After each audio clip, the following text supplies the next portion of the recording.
So ಎಲ್ಲರ ಪ್ರಶ್ನೆಗಳನ್ನು ವೇದಿಕೆ ಮೇಲಿರುವಂಥ ನಾಯಕರುಗಳು ಆಲಿಸಿದ್ದಾರೆ.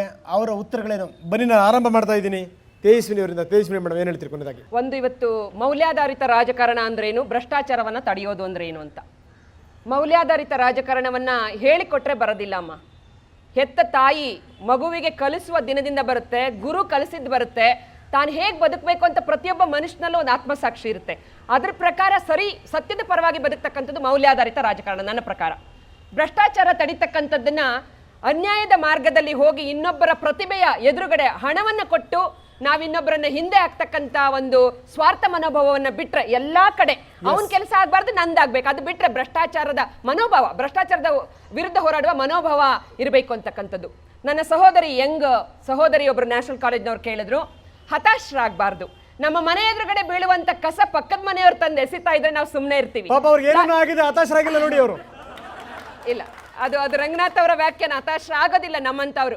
ಇದು ಪ್ಲಾಸ್ಟಿಕ್ ಮುಕ್ತ ಪ್ರದೇಶ, ನೀವು ತಡೆದ್ರೆ ಪ್ಲಾಸ್ಟಿಕ್ ಮುಕ್ತ ಪ್ರದೇಶ. ಹಾಗಾಗಿ ಇನ್ನೊಬ್ಬರ ಕಡೆ ನಿರೀಕ್ಷೆ ಮಾಡೋದಕ್ಕಿಂತ ನಾನೇ ಯಾಕೆ ಮೊದಲಾಗಬಾರ್ದು? ಒಂದು ಸಮಾಜವನ್ನ ಕಟ್ಟಲಿಕ್ಕೆ ಒಳ್ಳೆಯ ರಾಜಕಾರಣಿಗಳನ್ನ, ಒಳ್ಳೆಯ ಪಕ್ಷವನ್ನ, ಒಳ್ಳೆಯ ಜನರನ್ನ ತಾವು ಆಯ್ಕೆ ಮಾಡಿ ನೀವು ನಮಗೆ ದಾರಿದೀಪವಾಗಬೇಕು ಅಂತಕ್ಕಂಥದ್ದು. ಧನಂಜಯ್ ಕುಮಾರ್ ಜಿ ಹೇಳಿದಂತ ಎಲ್ಲಾ ಅಂಶಗಳನ್ನು ನಾನು ಸಾರಾಸಗಟಾಗಿ ತಳ್ಳಿ ಹಾಕೋದಿಲ್ಲ.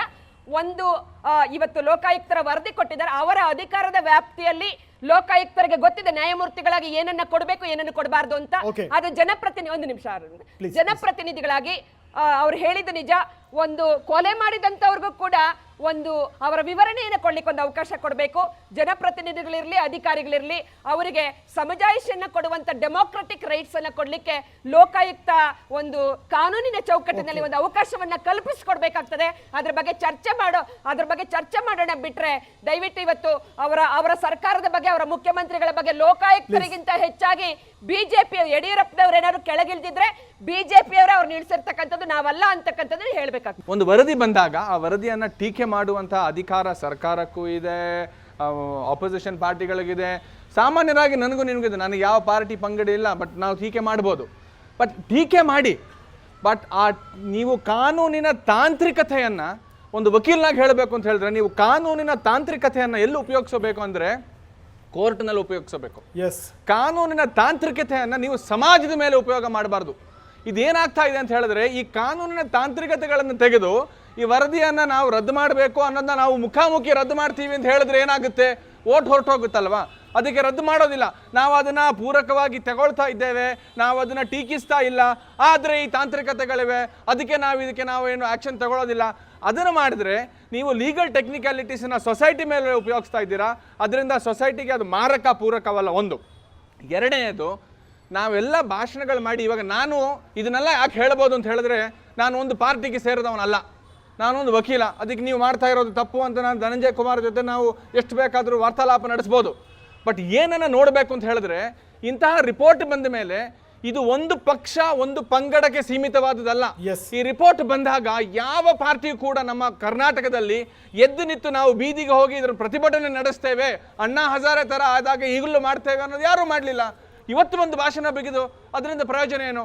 ಅವರನ್ನ ನೀವೇನು ಟೀಕೆ ಮಾಡಬೇಡಿ, ಟೀಕೆ ನಾವು ನಮ್ಮನ್ನೇ ಮಾಡ್ಕೋಬೇಕು. ಸಂತೋಷ್ ಹೆಗ್ಡೆ ಅವರು ಕಳೆದ 5 ವರ್ಷಗಳಿಂದ ಮಾಡಿರ್ತಕ್ಕಂಥ ಕೆಲಸ ಯಾವುದಿದೆ, ಆ ಕೆಲಸವನ್ನು ಇವತ್ತು ಅಂತಿಮ ವರದಿಯನ್ನು ಕೊಟ್ಟಾದ ಮೇಲೆ ಹಿರಿಯರಾಗಿರ್ತಕ್ಕಂಥ ಧನಂಜಯ್ ಕುಮಾರ್ ಅವರು ಲೋಕಸಭಾ ಸದಸ್ಯರಾಗಿ, ಮಂತ್ರಿಯಾಗಿ, ಒಬ್ಬ ಜನಪ್ರತಿನಿಧಿಯಾಗಿ ಆ ಲೋಕಾಯುಕ್ತವರು ಕಳಿಸಿಕೊಟ್ಟಿರ್ತಕ್ಕಂಥ ವರದಿಯನ್ನೇ ಸಂಶಯದ ದೃಷ್ಟಿಯಿಂದ ನೋಡಿ ಅವರ ಪ್ರಾಮಾಣಿಕತೆಯನ್ನು ಪ್ರಶ್ನೆ ಮಾಡ್ತಾ ಇರ್ತಕ್ಕಂಥ ಪರಿಸ್ಥಿತಿಗೆ ನಮ್ಮ ರಾಜ್ಯ ಎಲ್ಲ ಅದು ತಲುಪಿಟ್ರೆ, ನಾನು ಹೇಳ್ತೀನಿ, ಭ್ರಷ್ಟಾಚಾರವನ್ನು ರಾಷ್ಟ್ರೀಕರಣ ಮಾಡಿಬಿಡಿ, ಲೋಕಾಯುಕ್ತ ಸಂಸ್ಥೆಯನ್ನು ಸಂಪೂರ್ಣವಾಗಿ ರದ್ದು ಮಾಡಿಬಿಡಿ, ಯಾರು ಬೇಕಾದರೂ ಲೂಟಿ ಮಾಡ್ಕೊಂಡು ಹೋಗಲಿ, ಮಾರಾಟದ ವಸ್ತು ಅಂತ ಹೇಳ್ತಾ ಇರ್ತಕ್ಕಂಥದ್ದು ಆಪರೇಷನ್ ಮುಖಾಂತರ ಎಲ್ಲಿ ಬೇಕಾದರೂ ನಡ್ಕೊಂಡು ಹೋಗ್ಲಿ ಅಂತ ಹೇಳ್ತಾ ಇರ್ತಕ್ಕಂಥ. ಆದರೆ ಇದಕ್ಕೆ ಅಂತಿಮವಾಗಿ ಕಡಿವಾಣವನ್ನು ಹಾಕಬೇಕಾಗಿರ್ತಕ್ಕಂಥದ್ದು ನನ್ನ ಯುವಕರು ಮತ್ತು ಯುವತಿಯರು. ನಿಮ್ಮೆಲ್ಲರನ್ನ ಕಳಕಳಿಯಿಂದ ಕೇಳ್ಕೊಳ್ತಾ ಇದ್ದೀನಿ, BJP, ಕಾಂಗ್ರೆಸ್ ಮತ್ತು JDS ಅದನ್ನು ಬಿಡಿ, ಅದು ಮಣ್ಣಾಕಲಿ.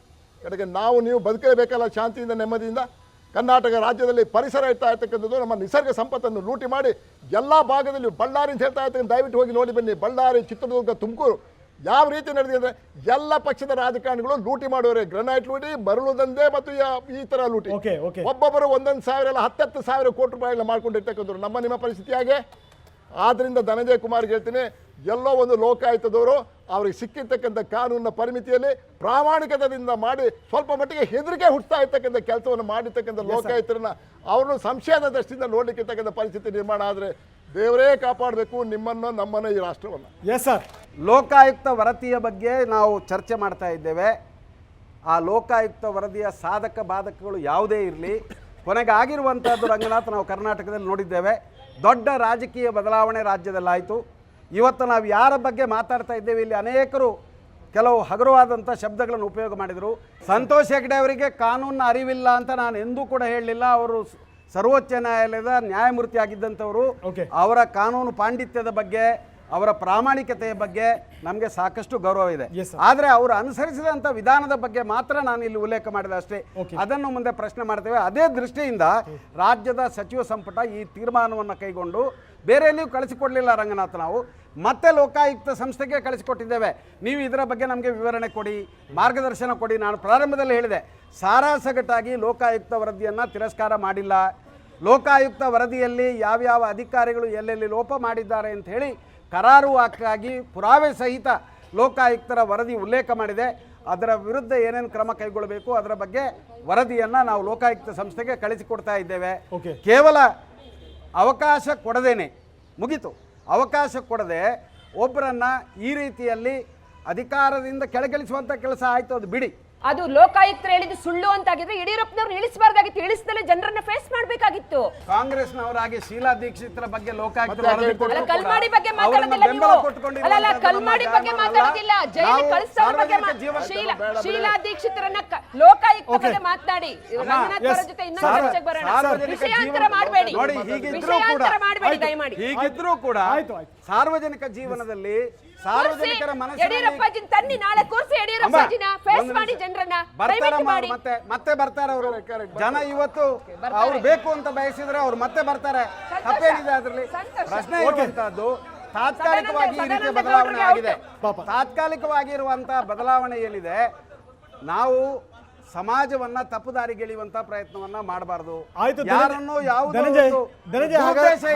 ತಪ್ಪಿತಸ್ಥರು ಅಂತ ಬಿಂಬಿಸುವಂತ ಆ ದೃಷ್ಟಿಯಿಂದ ವಿವರಣೆಯನ್ನು ಕೇಳಿದೆ ಸರ್ಕಾರ ಹೊರತಾಗಿ ಸರ್ಕಾರ ಲೋಕಾಯುಕ್ತ ವರದಿಗೆ 700 ಬಿಟ್ಟಿಲ್ಲ. ಮುಂದೆ ಅದರ ಗತಿ ಏನು? ವಿವರಣೆ ಕೇಳಿದ್ದೇವೆ ಲೋಕಾಯುಕ್ತ ಸಂಸ್ಥೆಯಿಂದ.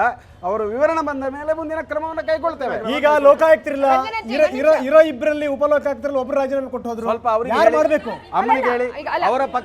ಅವರ ಪಕ್ಷದಿಂದ ಲೋಕಾಯುಕ್ತ ಕಾನೂನು ಪ್ರಕಾರ ಪ್ರತಿಪಕ್ಷದ ನಾಯಕರುಗಳದ್ದು ಕೂಡ ಸಹಮತ ಬೇಕು. ಉಚ್ಚ ನ್ಯಾಯಾಲಯದ ಮುಖ್ಯ ನ್ಯಾಯಾಧೀಶರ ಸಹಮತಿ ಬೇಕು. ಅವರಿಗೆ ನಾವು ಕೇಳಿದ್ದೇವೆ, ಅವರೆಲ್ಲ ಸಹಮತಿ ಮೇಲೆ ಲೋಕಾಯುಕ್ತರ ನೇಮಕ ಆಗ್ತದೆ. ಸನ್ಮಾನ ಕುಮಾರಸ್ವಾಮಿ ಅವರು ಹೀನಾಮಾನವಾಗಿ ಸಂತೋಷ್ ಹೆಗ್ಡೆ ಅವರ ಬಗ್ಗೆ ಮಾತಾಡಿದ್ರಲ್ಲ ಸ್ವಾಮಿ, ಅದರ ಬಗ್ಗೆ ಯಾಕೆ ನೀವು ಚಕಾರ ಶಬ್ದ ಇಟ್ಟಿಲ್ಲ? ನನಗೇನು ಅರ್ಥ ಆಗುದಿಲ್ಲ. ಅದರ ಬಗ್ಗೆ ನೀವು ಕಣ್ಣು ಮುಚ್ಚುತ್ತೀರಿ, ಅದು ಜಾಣ ಕೊಡುತ್ತಲ್ಲ.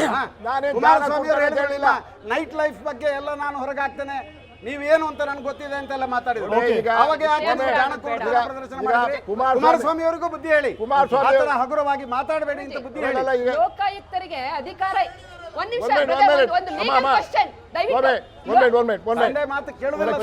ಕೇಳಿ.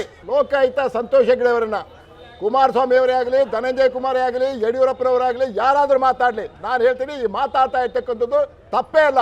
ಇದು ನಾನು ಹೇಳ್ತೀನಿ ನೈತಿಕ ಅಧಪತನದ ಒಂದು ಕಾರಣ ಆಗುತ್ತೆ. ಯಾರು ಮಾತಾಡ್ಲಿಕ್ಕೆ ಕೊಡ್ತಿದ್ದಾರೆ? ಈಗ ಧನಂಜಯ್ ಕುಮಾರ್ ಜಿ ಹೇಳಿದ್ರು, ನಮ್ಮ ಇಡೀ ಚರ್ಚೆ ಅರ್ಥಹೀನವಾಗ್ಬಿಡುತ್ತೆ. ಹೇಗಂದ್ರೆ ಲೋಕಾಯುಕ್ತರಿಗೆ ಅಧಿಕಾರ ಇದೆ ಅಂತ ಹೇಳ್ಕೊಂಡು ತುಂಬಾ ಜ್ಞಾನಿಗಳಾದಂತ ಲೋಕಾಯುಕ್ತರು ವರದಿ ಕೊಟ್ಟಿದ್ದಾರೆ. ಈಗ ಸರ್ಕಾರ ಲೋಕಾಯುಕ್ತರಿಗೆ ಅಧಿಕಾರ ಇದೆಯಾ ಇಲ್ವಾ ಅಂತ ಲೋಕಾಯುಕ್ತರಿಗೆ ವಾಪಸ್ ಕಳಿಸಿದ್ರೆ ಇದು ಅದಕ್ಕಿಂತ ಉನ್ನತವಾದಂತ ಯಾವ್ದಾದ್ರು ಒಂದು ಇನ್ಸ್ಟಿಟ್ಯೂಷನ್ ತಾವು ಕಳಿಸ್ಬೇಕು. ವಾಪಸ್ ಕಳಿಸಿದ್ರೆ ಸಮಯ ಕೊಲ್ಲುವ, ಜನರನ್ನ ದಾರಿ ತಪ್ಪಿಸುವ ಅವ್ರು ಇಲ್ಲ ಅಂತ ಹೇಳ್ತಾರ. ಹಾಗಾದ್ರೆ ಅನುಸರಿಸಿದ ಕ್ರಮ ಸರಿ ಇದೆಯೇ ಅಂತ ಹೇಳಿ ಇದು ದಾರಿ ತಪ್ಪಿಸ್ತಕ್ಕಂಥದ್ದಲ್ವಾ? ವಾಪಸ್ ಯಾಕೆ ಕಳಿಸ್ತೀರಾ? ಮೇಲಕ್ಕೆ ಹೋಗಿ ಕಾನೂನು ತಜ್ಞರ ಅಭಿಪ್ರಾಯವನ್ನ ಪಡ್ಕೊಂಡು ಲೋಕಾಯುಕ್ತರ ಅನುಸರಿಸಿದ ಕ್ರಮ ಸರಿ ಇದೆಯೇ ಅಂತ ಹೇಳಿ ನಮಗೆ ಮುಂದಿನ ಸಲಹೆ ಕೊಡಿ ಅಂತ ನಾವು ಕೇಳಿದ್ದು. ಓಕೆ, ಈ ಕಾರ್ಯಕ್ರಮಕ್ಕೆ ಆಗಮಿಸಿರೋ MC ನಾಣಯ್ಯ ಮತ್ತು ಧನಂಜಯ್ ಕುಮಾರ್ ಅವರೇ ತಮ್ಮಿಬ್ಬರಿಗೂ ಕೂಡ ಧನ್ಯವಾದಗಳು. Thank you very much. ಅದೇ ರೀತಿ ಸಜ್ಜನ್ ಪೂವಯ್ಯ ಮತ್ತು ತೇಜಸ್ವಿನಿ ತಮಗೂ ಕೂಡ ಧನ್ಯವಾದಗಳು. ಧನ್ಯವಾದ. ಲೋಕಾಯುಕ್ತರ ವರದಿನ ಏನಾದರೂ ನೀವು ಸಂಶಯದಿಂದ ನೋಡಿದ್ರೆ ಅದು ಒಬ್ಬ ಪ್ರಾಮಾಣಿಕತೆಯನ್ನೇ, ಒಬ್ಬ ಮನುಷ್ಯನ ಪ್ರಾಮಾಣಿಕತೆಯನ್ನೇ ಅನುಮಾನದಿಂದ ನೋಡಿದ ಹಾಗೆ. ದಯವಿಟ್ಟು ಇದು ಆಗಬಾರ್ದು. ಜೊತೆಗೇನು ಅಂದರೆ ಇವ್ರು ಹೇಳಿದ್ರು ನಾವು 700 ಬಿಟ್ಟಿಲ್ಲ, ಅದನ್ನು ಪುನರ್ ಪರಿಶೀಲನೆ ಕಳಿಸ್ತಾ ಇದ್ದೀವಿ ಅಂತ. ಮುಂದಿನ ವಿಚಾರ ಏನು ಅನ್ನುವಂಥದ್ದೇ ಭಾಳ ಕುತೂಹಲದ ಸಂಗತಿ. ನೀವೇನಾದರೂ ಅದನ್ನು ಮುಚ್ಚಾಕುವಂಥ ಪ್ರಯತ್ನ ಮಾಡಿದ್ರೆ ನಾಳೆ ಜನಗಳು ನಿಮ್ಮನ್ನು ಸಹಿಸೋದಿಲ್ಲ ಅಂತ ಹೇಳ್ತಾ ಈ ಮೆಗಾಫೈಟನ್ನು ಮುಗಿಸ್ತಾ ಇದ್ದೀನಿ. ನಮಸ್ಕಾರ. Thank you very much.